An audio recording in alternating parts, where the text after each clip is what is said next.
The Ojibwe people were mainly located in the Great Lakes region of western New York, Wisconsin, Michigan, Minnesota, and southern Quebec and Ontario. Like other indigenous peoples, they found themselves amidst the British and French settlers of the Americas.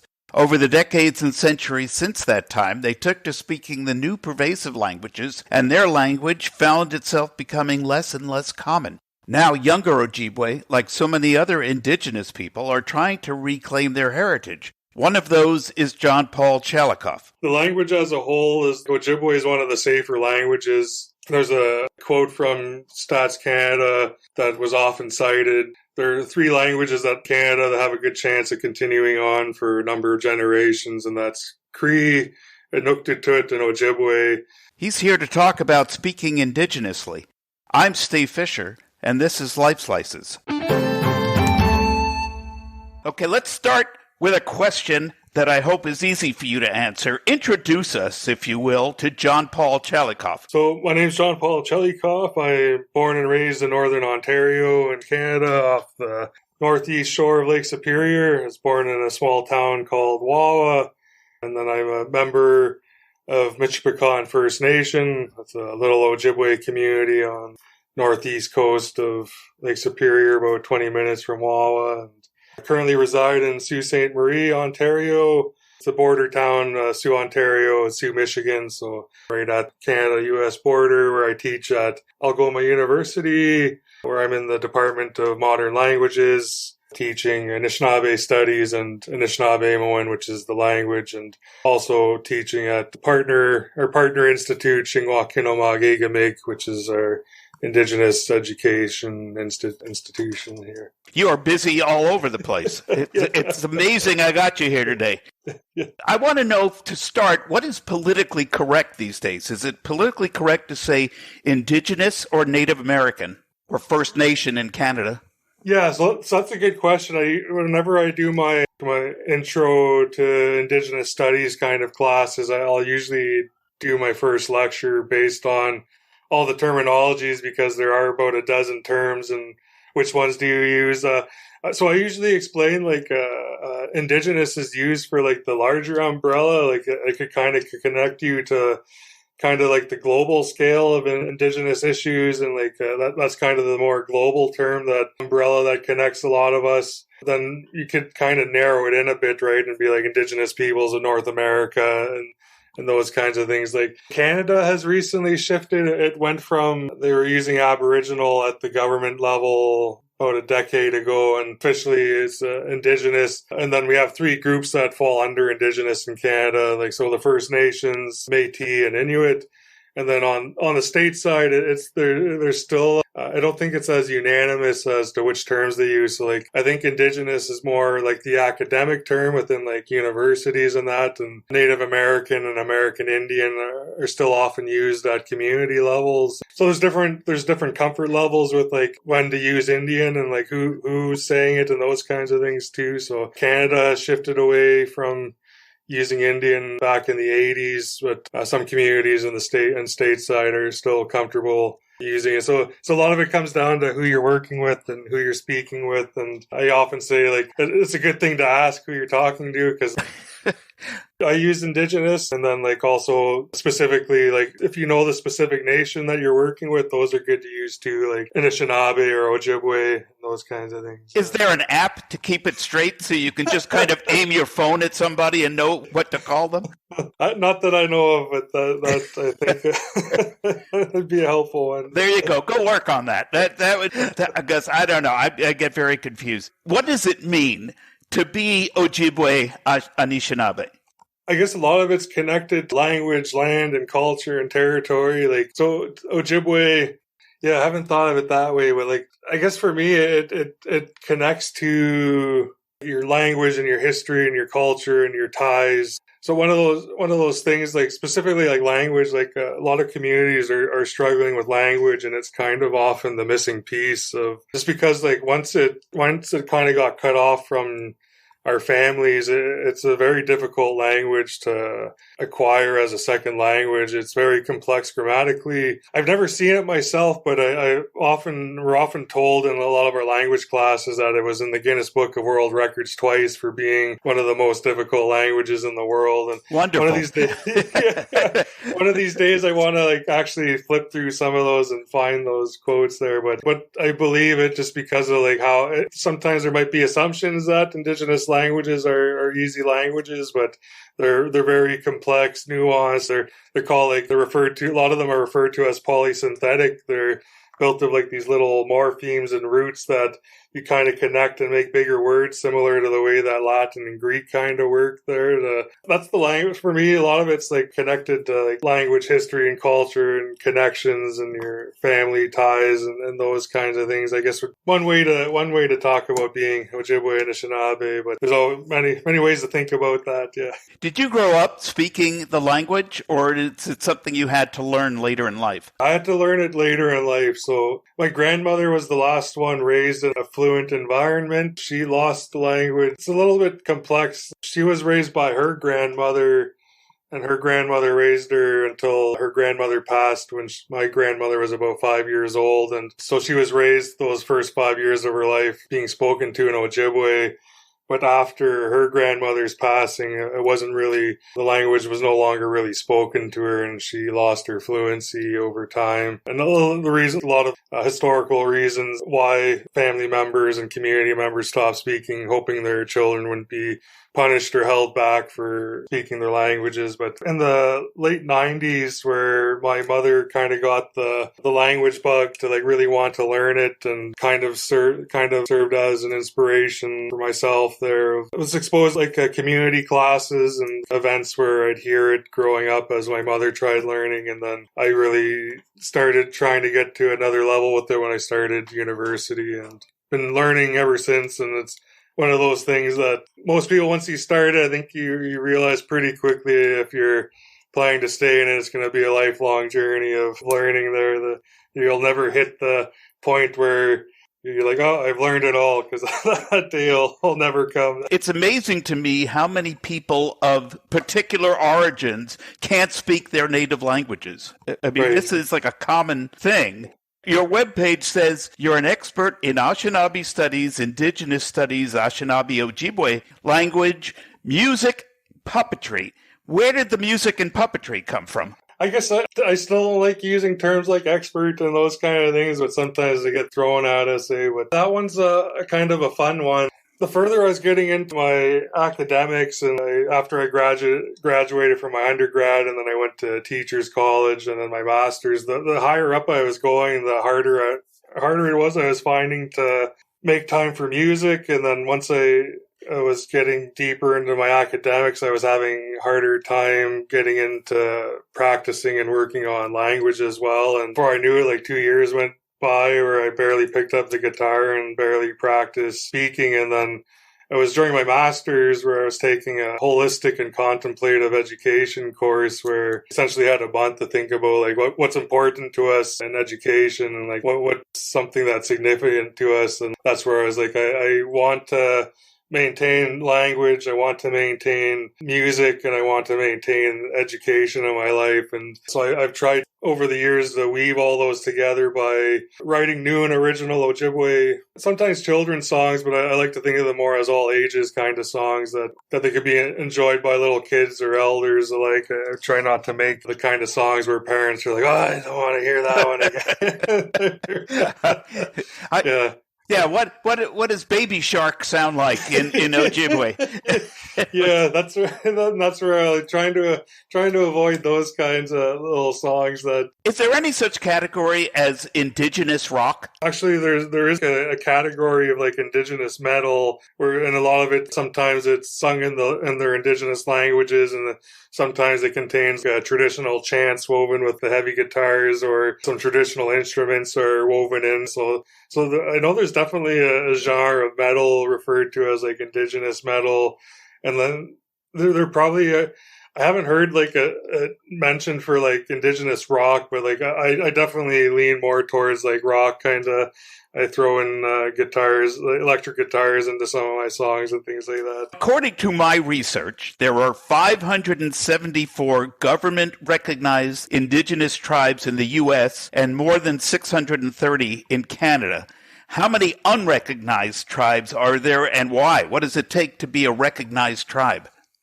That's a good question, yeah. So in Canada, a lot of it, so I'm more familiar with around where I'm from, around the Great Lakes area. A lot of our communities that are essentially recognized, I guess that'd be more the U.S. term. I'm trying to think of what the term they use in Canada is the equivalent. But a lot of it goes down to treaty. When we signed the treaties around here, specifically North Shore of Lake Superior and Lake Huron were signed here in Sault Ste. Marie in 1850. Referred to as the Robinson-Huron and Robinson-Superior treaties. And a number of those were signatories, but then there were also communities that weren't able to make it to those treaty signings. So those communities were able to get their recognition later on. I lived in Michigan for a few years, and I never got the full sense of how that worked, because I know there are state-recognized tribes. So they got to a level where the state recognizes them, but they still have to continue advocating and supplying documentation to achieve federal recognition, which is kind of the standard of those 500 nations in the U.S. that if they have federal recognition, they get the rights that are granted to them as federally recognized. So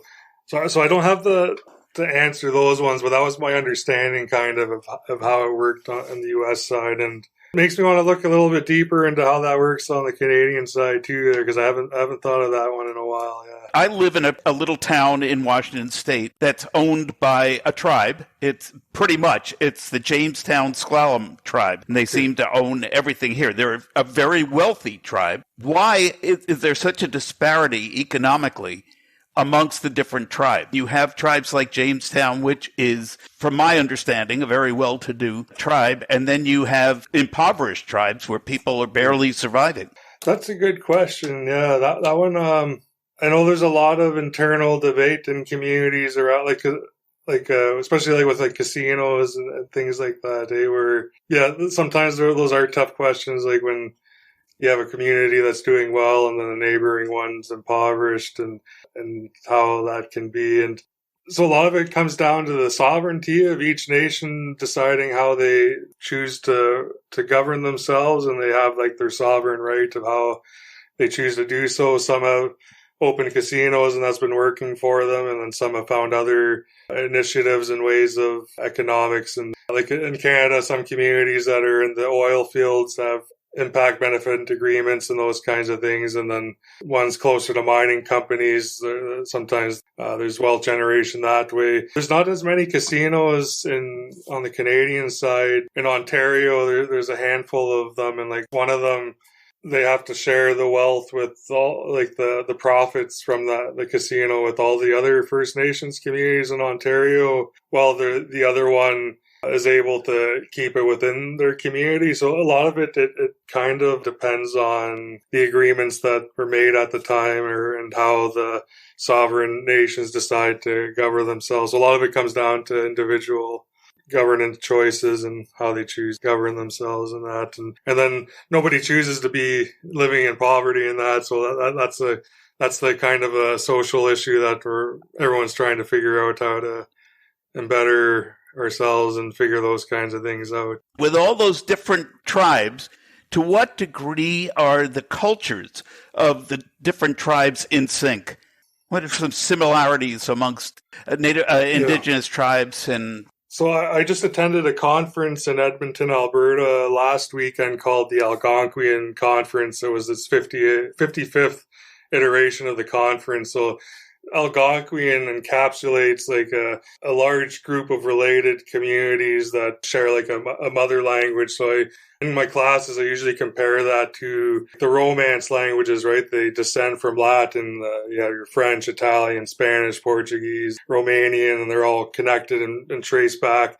Your Germanic languages like German, English, Dutch, the Scandinavian languages, and then those trace back to Indo-European, right? A lot of these Algonquian languages, Algonquian is kind of like the equivalent of Romance or Latin based and Germanic, where languages like Ojibwe, Cree, Shawnee, Mi'kmaq, Blackfoot, they all trace back to a mother language called Proto-Algonquian, like the linguistic name of what is a theoretical language of what they assume the language was they all descended from. So there's those kinds of relations.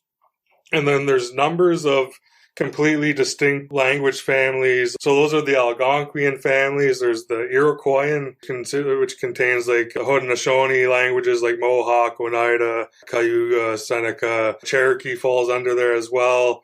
There's the Siouan languages like Dakota, Lakota, Nakota, Assiniboine, and so that's another completely separate family group. The West Coast is super diverse, where I think they say like almost half of the languages are.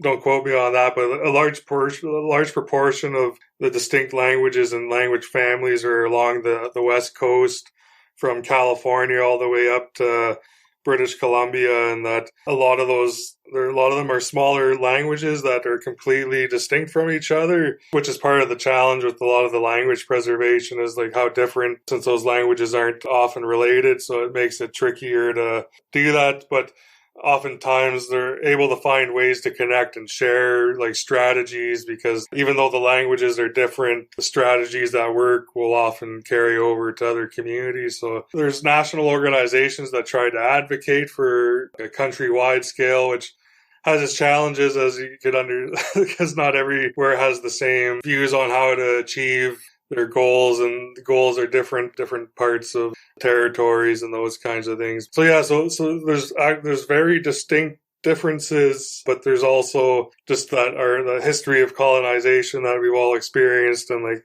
there's these different things that I don't know, like our ties to the land and the history we didn't always get along with one another, but we have like a tied history, and that for the most part, most communities do try to work with one another and share strategies, just from being like similar situations where it's better to work together than not to, kind of thing. Do you have any sense of how many Ojibwe people are out there and what percentage of them actually speak the language? Like population wise, I would estimate there's got to be over 100,000 Ojibwe and Ojibwe descendants. And then that gets a little tricky too. Do you only count enrolled, or do you think about it from like a larger scale of including descendants, and we'd call the non-status in Canada? So I'd probably estimate a minimum of like 250,000 with both Canada and the U.S. But according to census records in both Canada and the U.S., 2016 census records in Canada showed about 30,000 Ojibwe speakers in Canada.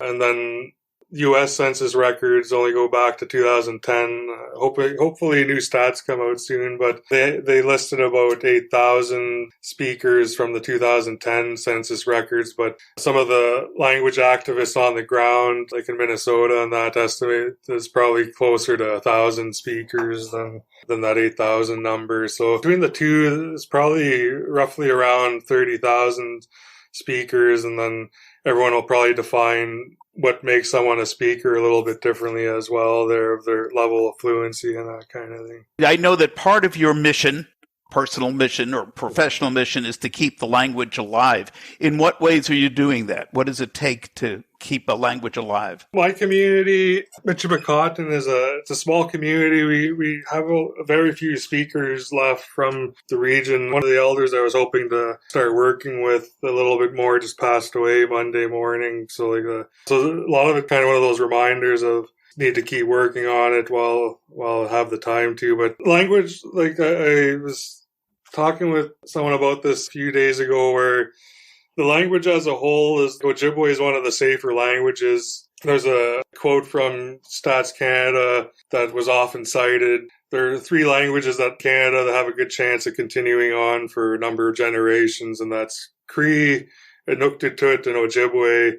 So Ojibwe on the whole is in a much healthier state than a lot of other languages in North America, but dialect or community variation wise, there's very little documented or written from Michipicoten, and even just north of Lake Superior as a whole, very little got documented. So very few recordings. Not very many of the linguists made it through to record words and document. I'm trying to just gather whatever I can, and I think a lot of it's going to just be like smaller things at this point in time, but a lot of it's just capturing whatever I can to preserve and share with our communities and neighboring communities, North Shore of Lake Superior area, and just share with communities and just preserve what we can of our local variations that we have.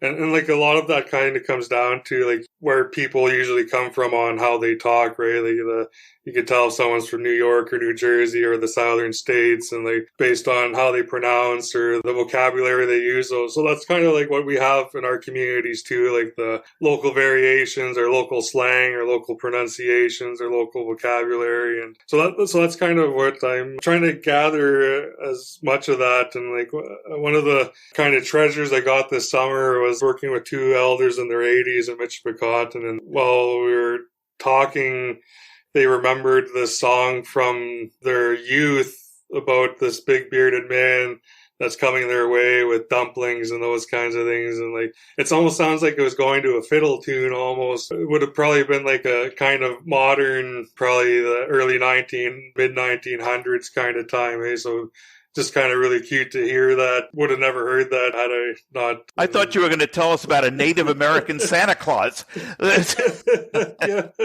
that's almost what he sounded like from the way they were singing about him. Yeah. Do your students, your language students, do they happen to be Ojibwe, or are you finding that they're coming from all different walks of life? I'd say about half of them are Ojibwe and Anishinaabe students. Some of them are neighboring nations that are in the territory or community, hoping to learn the local language, respect it that way. Some are non-native or not indigenous that are learning to. Some are taking it as like electives, and then some are hoping to learn the language of the area, how to respect and that kind of thing. So there's a little bit of different, welcome everybody to it, because like everyone kind of, I think, has a role in our local language preservation and revitalization and those kinds of things. Yeah, so got a nice mix of them, and then I try to give tools to the Indigenous students that if they plan to go back home and work with their elders and speakers, or if they plan to like teach themselves or work with their own children. And I try to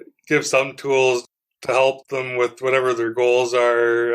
Some of it coming from my own trial and errors of like what I found worked and what hasn't, and hopefully learn from what hasn't worked as well for me, and maybe they could make it work, and all those kinds of things. I try to fast track a little bit of some things that took me longer to figure out. Hopefully they could figure out a little bit faster. Can you share a little bit of that? If somebody wants to start learning an Indigenous language, how would you advise them? I guess there's two approaches to that one. So the first one, I guess, that comes to the top of my head when especially with the pandemic, with so much having gone online, I think communities everywhere that were offering language classes online, we're seeing that they're getting a pretty wide scope of people attending those classes, and a lot of them were the Ojibwe centric. We were seeing that we had a lot of Ojibwe and Anishinaabe from across the territories, some of the West Coast and some of the East Coast, and some even out of country. They would take those classes trying to learn. They had the opportunity, so they would try,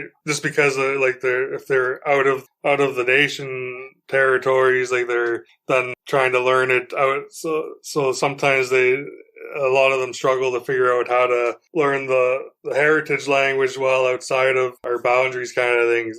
So these online classes, I think, have been helpful for a lot of our community members that have moved away. From the other perspective, I guess, I think it's keeping an eye open on what's available in your local communities. Every community is a little bit different. Everyone, some are more comfortable with sharing and having it open to everyone, and then some are a little more protective. I think you just kind of respect whichever community for where they're at. Usually, a lot of them you could ask. A lot of them will have contact info, and you could ask them who their servicing is. It open to everyone, and they'll usually let you know. And then so everyone's got their own views, but I've always been of the mind the more people speaking, I think it helps normalize the language. I think if kids were hearing multiple speaking, the language, whether they be Ojibwe or non-Ojibwe, or just hearing that, it just normalizes it for kids, and like it doesn't feel like, because I've been hearing more and more like that kids that are learning the language, they if they meet their peers that are only monolingual in English, they don't want to be felt singled out or as feeling different in that, right?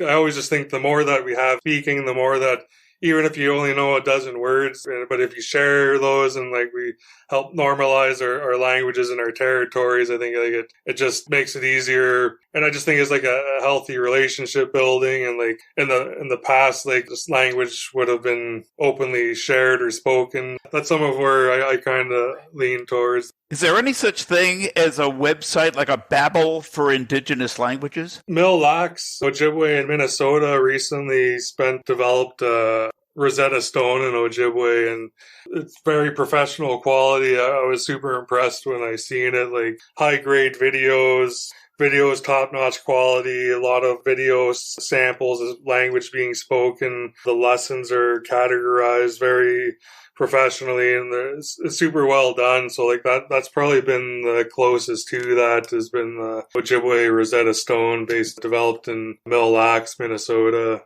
Can you share your website with people so people can learn more about you and the classes you teach? So I guess I have my personal website, jpchalykoff.com, where I could be contacted through that. Shows a little bit of like my resume of language, music, and then you mentioned earlier the puppetry as well. That's kind of my current endeavor, trying to get more of that going. And a lot of that is kind of make language more accessible, kind of inspired by some of like the Sesame Street model. We're putting little videos out where seeing puppets talking in Ojibwe and singing, making resources more available for families and in the home and classrooms and those kinds of things. So some of that will be updated in there. And then I guess just for some of my classes, information could probably be found on algomau.ca for what kind of classes we're teaching at the university and those kinds of things in the area. We're not offering a lot of online courses at the moment, but there's often a lot of online courses going on, some out of Minnesota, some out of Michigan. I think we're kind of seeing a little bit of the post-COVID people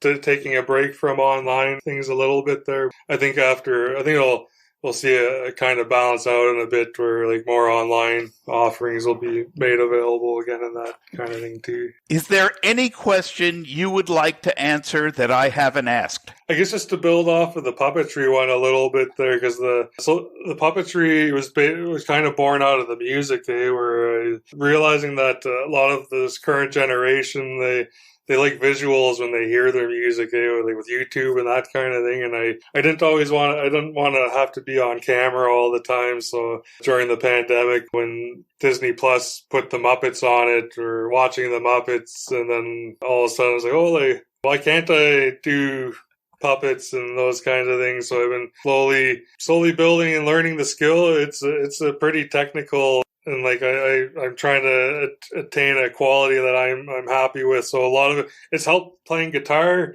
because you're kind of so you're doing two things while talking and that kind of thing. So yes, you've got to create a puppet guitar. So then you can work them both at the same time. Yeah. So that's the next steps, is like making the songs and then having the puppets singing the songs for the visual medium of it and that kind of thing. So just again, creating more resources and trying to make it accessible for all ages and that kind of thing. Terrific. But John-Paul, I'm not going to say goodbye because I know there are no words in Ojibwe for goodbye. So I will say, Jigawaba min Miniwa. Gigawaba min Miniwa, yeah. Did I was close? Close, yeah. Because I often tell this one in my class. So in English, G could be G or J, right? Like giraffe or give. So it's like in Ojibwe, it's always like G sound. So Gigawaba min, yeah. Gigawaba min Miniwa. Yeah. Do you pronounce when you have double vowels? Do you pronounce both vowels? No. So those are the long vowels. So like double A is ah, single A is ah. Okay. Double I is e, single I is eh. Double O is O or oo, depending on area, and single O is oo or o. Okay, I'm going to have to work on that. Okay. Thanks again for being here. I really appreciate it. Thank you for having me. Yeah. Thank you. Miigwech.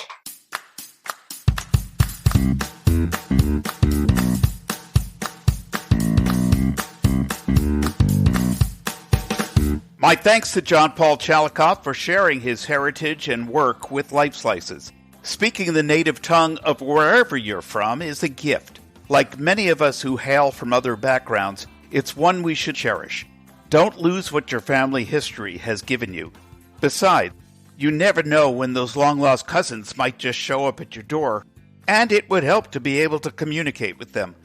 If for no other reason, to be able to direct them to a hotel. If you liked this program, please like Lifeslices on social media and subscribe wherever you find podcasts. Lifeslices is produced by Beatnik Ravens Productions, all rights reserved. Music courtesy of Fesleyan Studios.